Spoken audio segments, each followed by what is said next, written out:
So here is my mess of breakfast and lunch combined. So I've just got a handful of mixed leaves, the eggs that I just cooked up, mixed in the avocado, and of course I'm putting in some of the reduced sugar and salt ketchup. I mean, come on, this is my favourite thing of all time. But it doesn't look quite as aesthetic when I put this on, but now I'm tracking my macros. I am actually going to be weighing this because sometimes I can go a little bit overboard. And I just wanted to show you before I forget, and yes, the ketchup's on there, and yes, I am using a plastic fork, but this is the seasoning that you saw me use. This is from the Gym Chef. This is a peri peri one. My favourite is probably the tandoori. They're really good macros, really natural ingredients and no added salt to them, so I love it. Just thought I'd share because it makes everything taste so much better. So towards the end of my bulk, I wasn't tracking my weight, I wasn't tracking my macros or anything like that. I'd kind of stopped tracking my progress, whereas when I first started I was lean bulking, I was tracking my progress weekly, bi-weekly, and adjusting my macros according to that, reverse dieting it up and then carrying on pushing into a surplus. So towards the end of it I did notice that I kind of lost focus, lost track of where I was, and that made it hard for me. I have been one of those people that I am very motivated by my goals. I have to keep track of my progress to keep me on track. I like to physically see on a tracker my progress, that I'm hitting my numbers, that my measurements are going down, as like a visual reminder, because I know, and I'm trying to share this with you as well, that nothing is an instant fix. In a couple of weeks you are not going to turn from midst of a bulk to super shredded. It doesn't happen like that. It's a long process, so it's important to have little goals along the way. So for the start of this cut, I have created a tracking sheet for myself, like I do with all clients. So I have a daily total sheet which has my total macros, my total calories, any weight training, any cardio that I've done, and then my polar activity totals. So this is my polar watch. I don't know if you can see it just there.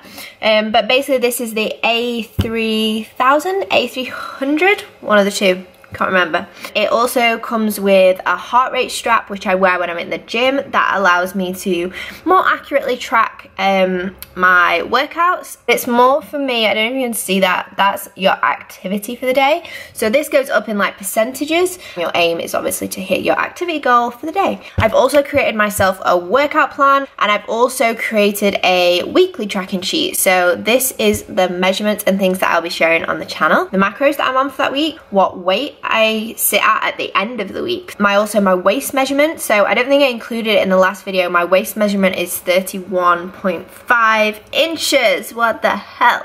But no, well, when I say waist, that was around my belly button. I wanted to just track something that was going to be measurable, and my belly button was the easiest place for me to be able to replicate it and make it accurate.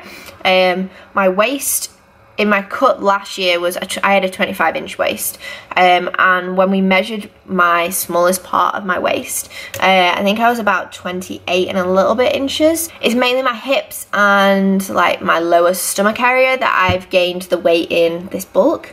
But I'm just going to track my waist to start with, and then I might add in some other measurements. I just don't want to overload myself too much for the first couple of weeks.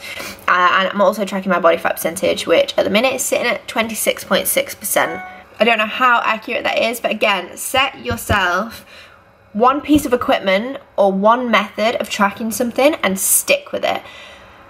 It doesn't matter if your scales are 10 pounds, 5 pounds off what another scale says, as long as you weigh on the same scales every single time, even if that weight is not correct, you're still going to be able to see the progress that you're making, if that makes sense. I think I'm confusing myself, but you get what I'm saying. And I've also set myself some fitness goals.